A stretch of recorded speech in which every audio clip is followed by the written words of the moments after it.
읽겠습니다. 시작. 이제 가라. 이스라엘 자손의 부르짖음이 내게 달하고 애굽 사람이 그들의 괴롭히는 학대도 내가 보았으니 이제 내가 너를 바로에게 보내어 너에게 내 백성 이스라엘 자손을 애굽에서 인도하여 내게 하리라. 아멘. 오늘 본문은 장인 이드로의 양을 치던 모세에게 하나님께서 나타나셔서 말씀하신 사건을 기록하고 있습니다. 모세는 자신의 힘으로 히브리 민족을 해방시키려 하였지만 실패하였고 광야로 도망쳐 장인 이드로를 만나 결혼도 하고 양을 치게 되었습니다. 그렇게 희망도 없이 빛도 없이 40년의 세월이 흘러 이제 나이가 80이 되었습니다. 아무런 소망이 없던 그에게 하나님께서 오늘 찾아오셔서 그에게 이스라엘 백성을 구원하라는 메시지를 전해 주십니다. 하나님은 애굽에 있는 자신의 백성들의 고통을 보시었고 부르짖음을 들어 이제 모세를 통하여 애굽 사람들의 학대 속에서 이스라엘을 인도하여 내겠다고 말씀하십니다. 내용 관찰 1번입니다. 하나님께서 모세의 이름을 부르셨을 때 그는 무엇이라고 답합니까? 4절에 모세의 반응이 이렇게 기록되어 있습니다. 여호와께서 그가 보려고 돌이켜 오는 것을 보신지라 하나님이 떨기나무 가운데서 그를 불러 이르시되 모세야 모세야 하심에 그가 이르되 내가 여기 있나이다. 모세는 여호와 하나님께서 부르실 때 내가 여기 있나이다 라고 답을 합니다. 모세는 떨기나무가 불에 타고 없어지는 것에 놀라는 것으로 끝이 나지 않습니다. 그곳에서 부르시는 하나님의 음성에 민감하게 반응을 합니다. 그리고 하나님이 부르셨을 때 이렇게 답합니다. 내가 여기 있나이다. 그럼 모세에게 하나님이 일을 맡기십니다. 내용 관찰 2번입니다. 하나님께서 모세에게 맡기신 일은 무엇입니까? 10절에 기록되어 있습니다. 이제 내가 너를 바로에게 보내어 너에게 내 백성 이스라엘 자손을 애굽에서 인도하여 내게 하리라. 하나님은 모세를 바로에게 보내어 이스라엘 백성을 애굽에서 인도하여 낼 것을 말을 하십니다. 이스라엘 자손의 근심을 하시는 하나님이 이제 그들을 애굽인의 손에서 건져내려고 모세를 택하셨습니다. 모세를 통하여 이스라엘 사람들을 젖과 꿀이 흐르는 땅, 아름답고 광대한 땅으로 인도하려 내십니다. 바로 그 일을 오늘 하나님께서는 모세에게 맡기십니다. 연구와 묵상을 보시겠습니다. 하나님께서는 왜 갑자기 양치던 80세 나이에 모세를 불러 사명을 주십니까? 자신의 힘으로 실패한 일에 이제 시간이 지나 늙었고 양떼를 돌보는 일에만 종사하는 모세에게 하나님이 이렇게 나타나신 것은 우리가 보기에는 언뜻 부적절한 상황이라고 볼 수 있습니다. 뭔가 준비가 되었고 뭔가 갖춰진 인물이 아니라 누가 봐도 희망이 없고 소망이 없는 인물을 하나님께서 택하셨다는 것을 우리는 조금 의아해합니다. 아마 이 상황을 본 사람들이라면 그 누구도 모세가 이 일을 해낼 거라고 생각하지 못할 것입니다. 그러나 하나님께서는 그를 불러 사명을 주십니다. 이스라엘을 통해 인류 구원을 계획하신 분은 하나님이십니다. 그리고 그 일을 이루시는 것도 하나님이십니다.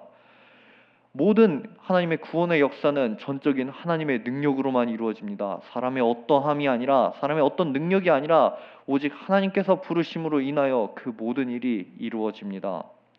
모세는 하나님께 겸손히 신을 벗고 나아옵니다. 더는 자신의 힘으로 내 민족, 히브리 민족, 이스라엘 민족을 구원하겠다는 것이 아니라 하나님의 말씀에 순종함으로 겸손한 태도로 하나님께 나아갑니다. 하나님이 세상을 주관하시는 것에 모세는 겸손히 나와 그 하나님의 사역에 감사하는 마음으로 동참하게 됩니다. 느낀 점을 보시겠습니다. 40년간 광야에서 고단한 삶을 통해 다듬어진 모세에게 나타나셔서 사명을 맡기시는 하나님의 모습에서 무엇을 느낍니까? 만약 제가 모세였다면 이 상황에서 정말 겸손밖에는 말할 말이 없었을 것입니다.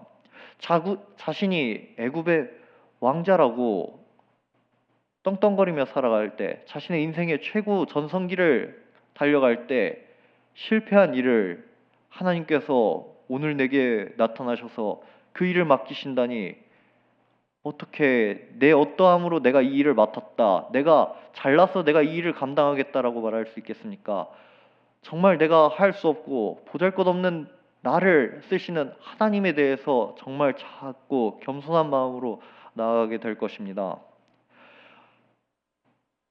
모세는 장인의 양떼를 치면서 자신의 자존심이나 자존감으로 똘똘 뭉친 사람이 아니라 그 모든 것을 내려놓고 자신이 한없이 작은 존재임을 분명히 인지했을 것입니다. 그럼 그에게 주어지는 이 하나님의 놀라운 부르심은 자신의 인생에 앞으로 나는 정말 작은 사람이구나, 나는 정말 하나님이 쓰시지 않으면 안 될 사람이구나 라는 것을 분명히 기억하게 될 것입니다. 모세는 하나님의 부르심에 따라 애굽으로 갑니다. 그 따라감은 마지못해서 가는 것이 아니라 자신의 작고 연약함을 알지만 겸손한 마음으로 하나님의 놀라우심을 바라보며 따라가는 그런 발걸음일 것입니다.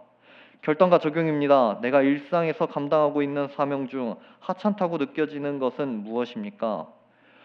모세는 장인 이드로의 양떼를 치는 것을 하찮게 여길 수 있습니다.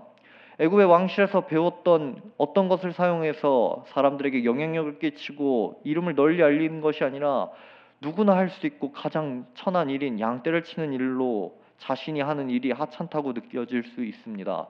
그러나 오늘 우리는 이 내용을 통해서 세상을 주관하시는 이가 하나님이심을 보게 됩니다. 비록 우리가 지금 당장은 양떼를 치고 작은 일에 종사하지만 이 역시도 하나님께서 주관하신 일이라는 것을 보면 우리는 우리의 맡은 바 사명을 잘 감당해야 된다고 생각을 합니다.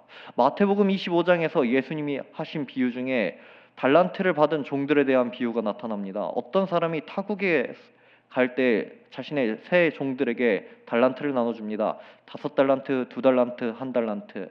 그리고 다시 돌아올 때 그 종들에게 너희가 남긴 달란트를 확인하는데 5달란트 받은 종과 2달란트 받은 종은 그 달란트를 가지고 장사하여서 각각 5달란트를 10달란트로, 2달란트를 4달란트로 남기게 됩니다. 그러나 1달란트 받은 종은 받은 그 달란트를 땅에 묻고 감추어 둡니다. 이 비유는 종말에 관한 비유입니다.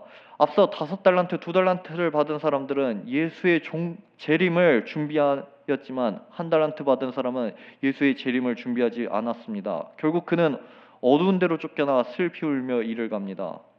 하나님이 우리를 부르신 것은 다시 오실 예수님을 바라보며 복음을 전하는 구원의 통로로 우리를 사용하시기 위해서 우리를 부르신 것입니다.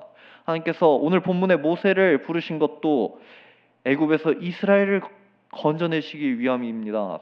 그리고 우리를 부르신 것은 다가오는 예수님의 재림, 그 종말의 때에 하나님께서 택하신 영혼들을 복음으로 건져내기 위해서 우리를 부르신 것입니다. 그 과정 속에서 우리의 일상에 나타나는 하찮게 여겨지는 일들도 있을 것이고 반복되는 작은 일들도 있을 것입니다.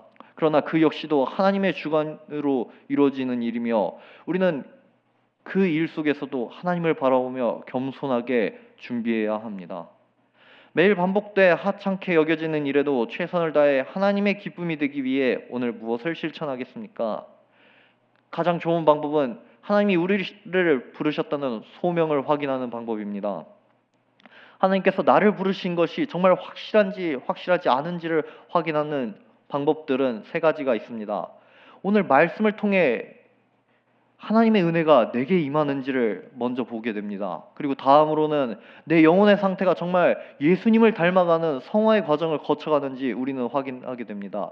비록 내 일상에서 내 삶의 모습에서 어쩔 수 없이 하나님의 말씀을 따라 살아가진 못하지만 내 영혼이 정말 하나님을 사모하고 말씀을 사모하는 것을 우리는 보게 됩니다.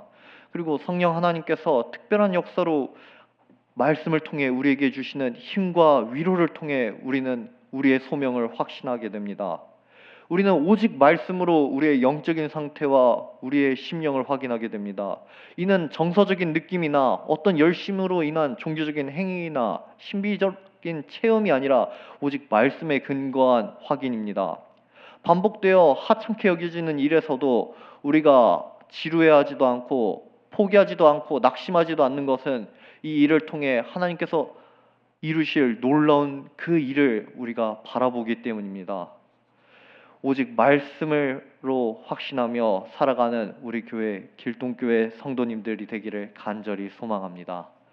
우리 이 시간 함께 네 가지 기도 제목으로 기도하시겠습니다. 첫째로, 자격 없는 나를 하나님 나라의 사명을 위해 불러주신 은혜를 기억하며 끝까지 달려가게 하소서. 다음으로, 나의 어떠함으로 인함이 아니라 하나님의 은혜로 주어진 사명을 감당하게 하소서. 세 번째로, 9월 집중 기도 제목입니다. 공사 일정이 지체되지 않게 하시며 건축 자재 품질과 검수가 철저하게 이루어지게 하소서. 네 번째로, 구별하여 드리는 성도들의 가정과 직장과 삶 가운데 하나님의 놀라운 은혜가 날마다 채워지게 하소서. 위와 같은 기도 제목으로 기도하시고 개인 기도하시고 자유롭게 돌아가도록 하겠습니다. 주여 한번 부르시고 기도로 나아가겠습니다.